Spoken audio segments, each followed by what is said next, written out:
Bonjour à toutes, bonjour à tous. Alors dans cette vidéo, je vais vous apprendre à réaliser ce genre de tableau de façon simple. On va y aller pas à pas. Je vais vous apprendre à générer les jours de semaine, à générer des dates de façon simple, à réaliser des copier-coller simples et multiples. On verra ensemble aussi le quadrillage. Allez, c'est parti, on attaque. Alors première chose, je vais écrire mon lundi, donc L-U-N avec un point. Je vous conseille de mettre une lettre majuscule au début et des minuscules après. J'ai mis un point pour montrer que j'avais raccourci le jour en écrivant que les 3 premières lettres. Dessous, je vais saisir la date précise, donc le 30 septembre 2024. Ce que j'aimerais, c'est tourner à 90 degrés, donc ma date, donc à la verticale. Donc pour cela, je vais d'abord agrandir la hauteur de la ligne 2. Donc pour ça, je me mets entre 2 et 3. Vous voyez, ici, j'ai cette croix noire ici. Et je descends vers le bas via un cliquet déplacé gauche. Voilà. Donc je descends assez pour que la date puisse tourner sur elle-même. Donc une fois que ma date est sélectionnée ici, je viens ici et je vais sur cette touche-là, orientation du texte. Donc là, je clique ici, j'ai plusieurs systèmes d'orientation. On va utiliser la rotation du texte vers le haut. Bien prendre le temps de regarder les symboles qui expliquent bien comment se positionne le texte selon les orientations choisies. Donc là, je vais prendre celle-ci. Mon texte est maintenant orienté vers le haut. Donc j'ai pris la 4e ici. Maintenant, ce que je vais faire, c'est sélectionner ma colonne et centrer les informations dans mes cases. Donc pour sélectionner la colonne, je clique ici sur le B. D'accord? Et ça sélectionne entièrement la colonne B jusqu'en bas. Attention, tout ce que vous allez appliquer va s'appliquer sur toutes les lignes de la colonne B jusqu'en bas. Donc là, je vais centrer mon texte au niveau de la hauteur et au niveau de la largeur. Donc, du coup, mes textes sont bien centrés dans mes cases. C'est-à-dire que si ici, par exemple, j'agrandissais ma case lundi, le LUN viendrait au milieu. Alors maintenant, je vais peindre ma case lundi. Donc je sélectionne ma case lundi ici. Et je viens ici sur le pot de peinture et je vais prendre par exemple un bleu ciel. Voilà, donc là j'ai préparé mon lundi et ma date. Maintenant, ce que je vais faire, c'est que je vais déployer tout ça vers la droite pour faire un mois complet. Alors je vais dézoomer à l'aide du zoom ici. Donc j'appuie sur le moins pour dézoomer, pour avoir une trentaine de colonnes de visibles. Et ici, je vais sélectionner mes 2 cases. Donc pour sélectionner mes 2 cases, j'utilise la croix blanche. Et je sélectionne les 2 cases en maintenant, le clic gauche enfoncé sur la croix blanche. Je remonte, je sélectionne les 2 cases comme ceci. Et là maintenant avec la croix noire, je vais dupliquer.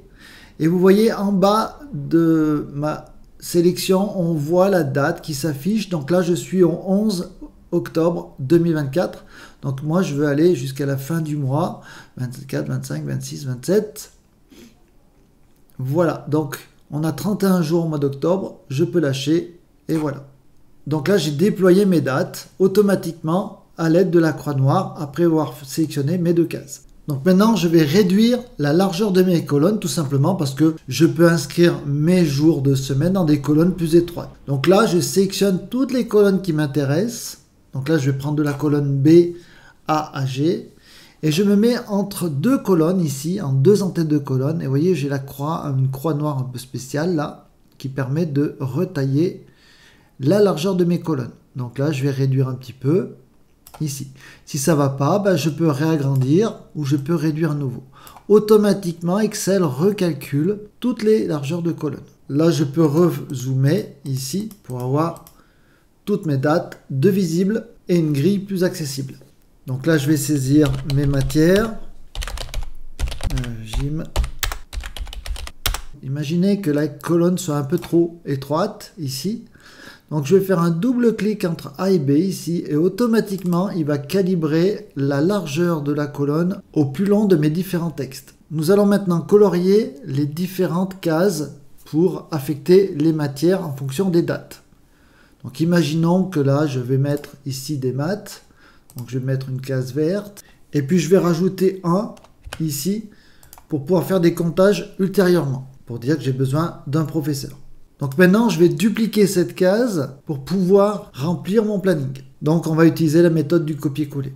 Alors première méthode du copier-coller, c'est je sélectionne ma case, je copie, je sélectionne ma case, je colle. Donc pour cela, je viens ici, je sélectionne ma case, je fais copier, je sélectionne la case où je souhaite coller l'information. Donc je viens par exemple ici dans jeudi et je fais coller. Je remonte, je sélectionne ma case, je copie, je sélectionne ma case, je colle. Les fourmis indiquent que j'ai la sélection qui est copiée, qui est toujours active. Si je veux inhiber mon copier, j'appuie sur la touche échappe. Alors maintenant, je vous apprends les raccourcis. Vous sélectionnez votre case et au lieu de faire copier ici, vous faites CTRL-C. Pour cela, vous appuyez sur CTRL maintenu et vous appuyez sur la touche C simultanément. Donc là, on a fait le CTRL-C, donc le copier. Ça équivaut à faire ça. D'ailleurs, vous voyez, en survolant la touche copier, on voit le raccourci CTRL-C. Imaginons que je veux coller ici l'information. Donc je sélectionne ma case et je fais CTRL-V pour coller. Au lieu de faire coller ici, je vais faire CTRL-V. CTRL maintenu, impulsion sur V. Je vous conseille d'utiliser le CTRL avec le petit doigt de votre main gauche et de faire le CTRL-C et le CTRL-V avec l'index. J'appuie sur échappe pour annuler la sélection copie. Autre information, lorsque je fais un CTRL-C, je peux faire ici un coller sans faire le CTRL-V, juste en appuyant sur la touche entrée. Je vais vous montrer maintenant comment réaliser un copier-coller multiple. Donc on sélectionne la case, donc soit copier ou CTRL-C, et je viens cliquer dans la première case où je souhaite faire mon coller. Maintenant et seulement maintenant, j'appuie sur la touche CTRL et je vais sélectionner d'autres cases où je souhaite effectuer mon coller. Imaginons qu'ici je veux sélectionner ces deux cases, je peux le faire. Ma touche CTRL est toujours maintenue, ici, mettons, et ici. Si vous vous trompez de case, il faut recommencer. Et là, je fais Entrée ou CTRL-V. Je sélectionne ma case, je fais CTRL-C ou copier. Je sélectionne la première case où je souhaite coller mon élément. Maintenant, je vais cumuler les autres sélections où je veux coller. Donc pour cela, j'appuie sur la touche CTRL maintenu à ce moment-là. N'appuyez pas sur CTRL maintenu au premier clic. Donc là maintenant, j'appuie sur mon CTRL maintenu. Je ne lâche pas la touche CTRL. Et je sélectionne les zones où je souhaite effectuer mon collage. Imaginons que là, je veux coller dans lundi et mardi. C'est possible, je sélectionne les deux cases en même temps. Ici, je vais mettre là et ici. Donc ma multisélection est réalisée. Je n'ai plus qu'à faire un CTRL-V ou Entrée. Donc je fais CTRL maintenu et j'appuie une fois sur V et ça colle. J'aurais pu utiliser la touche Entrée. Imaginons que je veux mettre ici du français. Donc je vais prendre une case jaune ici en appuyant sur 1 et je rajoute le 1.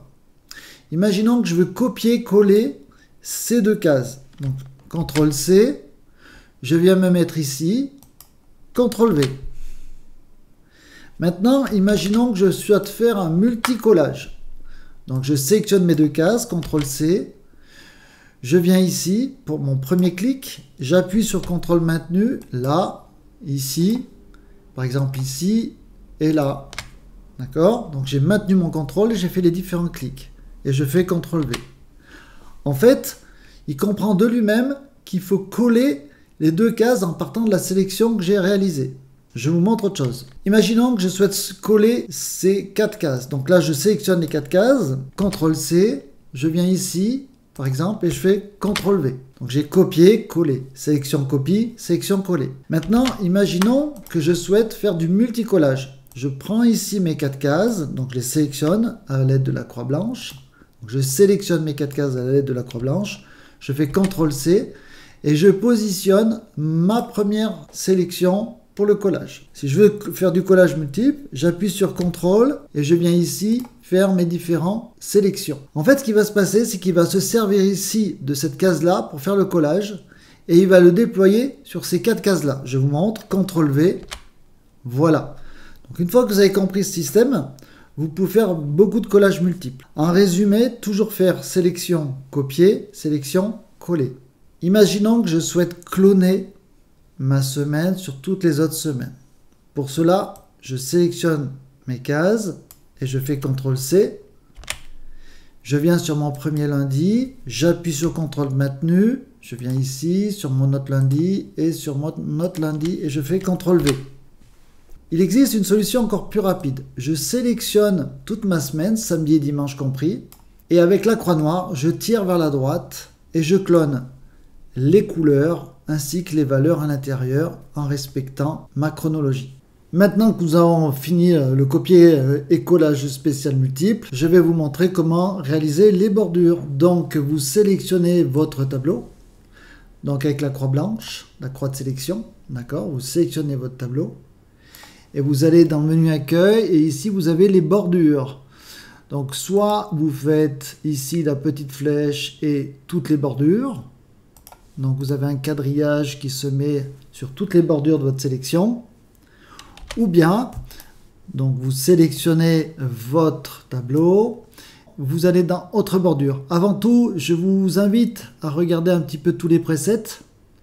Mais avec autre bordure, vous allez pouvoir réaliser tous les types de bordures que vous souhaitez. Alors ce qu'il faut bien comprendre dans ce tableau, c'est l'ordre et la chronologie de l'utilisation. Donc la première chose ici, vous avez le type, on va dire, de stylo. Ici, d'accord? Donc par exemple, fin, épée, double trait, pointillé et autres. Donc vous sélectionnez d'abord le style. Dessous, vous sélectionnez la couleur. Imaginons que je veux sélectionner une couleur bleue. Donc en fait, je vais pouvoir appliquer le style et la couleur ici dans le petit tableau qui permet de visualiser le quadrillage. En fait, ici, vous avez les contours ici, d'accord?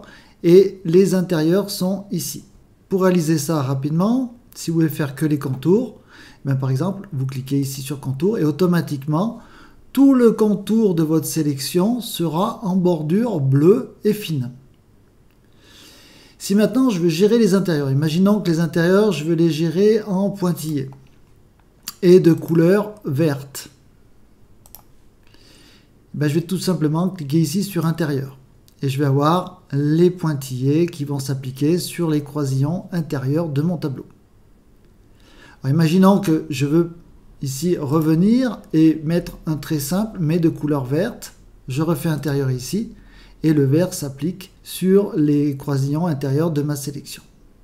Je peux cumuler après les épaisseurs de traits. Imaginons qu'ici je veux faire un trait épais de couleur bleue et sur les contours.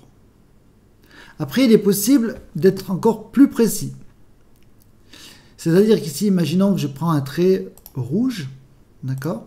Je peux l'appliquer que sur la bordure inférieure de ma sélection. Idem, je peux l'appliquer à l'intérieur en cliquant ici à la main sur les bordures que je souhaite. Je peux faire ainsi toutes les bordures épaisses en rouge. Donc là, ce que je vais faire, c'est que je vais en faire une en verte et en intérieur. Alors c'est pas très esthétique, mais c'est pour vous montrer le principe. Et là, je vais faire OK.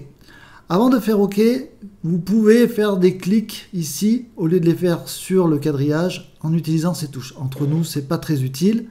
Et ici, il y a aussi la possibilité de barrer votre case. Moi, ce que je vous conseille, c'est de cliquer sur le mot texte et vous allez voir que vous pouvez barrer. Si vous recliquez dessus, ça annule. Voilà, donc j'applique mes bordures extérieures en rouge, mes bordures intérieures en vert et je fais OK. Et donc là, j'ai une bordure épaisse rouge sur les extérieurs et vert sur les intérieurs. Si je souhaite revenir à des bordures standards, je resélectionne ma sélection, je viens ici et je fais toutes les bordures. Il y a aussi la possibilité de faire des bordures épaisses extérieures de façon rapide. Vous allez ici et vous faites bordure épaisse extérieure et automatiquement il va appliquer une bordure épaisse sur les extérieurs. Ici on ne le voit pas parce qu'on est en haut du tableau, mais il y a en effet une bordure épaisse à l'extérieur. Pour finir, je vous propose de supprimer le quadrillage virtuel d'Excel pour faciliter la lecture de votre tableau. Vous allez ici dans Affichage et vous décochez Quadrillage. Uniquement les bordures de votre tableau réalisées apparaissent. Voilà, j'espère que vous avez appris plein de choses. N'hésitez pas à poser des questions, je serai là pour vous répondre. À très bientôt et faites-vous plaisir.